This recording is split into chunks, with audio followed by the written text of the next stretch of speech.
تو لفظ مولا سے تو کسی کو انکار نہیں ہے، اور حدیث مولائیت کے اوپر کسی کو انکار نہیں ہے، حدیث غدیث سے کسی کو انکار نہیں ہے، لیکن معنی و مفہوم کے اندر تشریحی باب میں اس کے مفاہیم کو، مفہوم کو، مطلب کو تبدیل کرنے کی کوشش کی جاتی ہے۔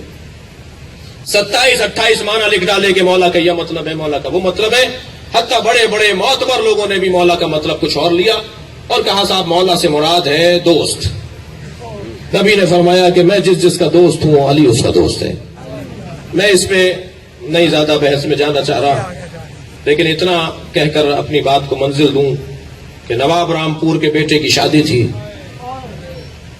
بڑے بڑے نوابین شادی میں شریک ہونے آ رہے تھے۔ جیسے جیسے نوابین اور رؤسا سواریاں ان کی پہنچتی تھیں تو انہیں دسترخوان پہ لے جایا جاتا تھا۔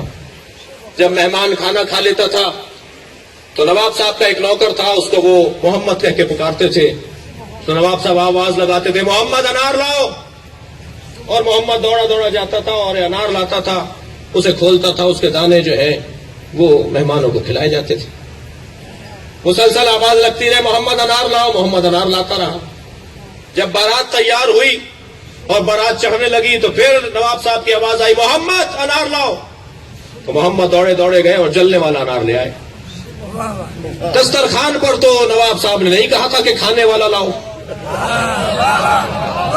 اور بارات چڑھتے ہوئے بھی نواب صاحب نے نہیں کہا تھا کہ جلانے والا لاؤ، لیکن ایک نوکر کو پتا ہے کہ کس موقع پر کون سے انار کی بات ہو رہی ہے، مگر مسلمان کو نہیں پتا کہ دھوپ میں کون سے مولا کا مطلب بیان ہوگا۔ صلوات پڑھے محمد و آل محمد۔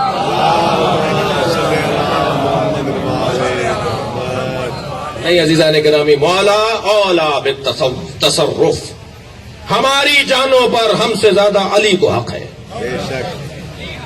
ہماری جانوں پر، ہمارے مال پر، ہماری اولاد پر ہم سے زیادہ میرے مولا علی کو حق ہے۔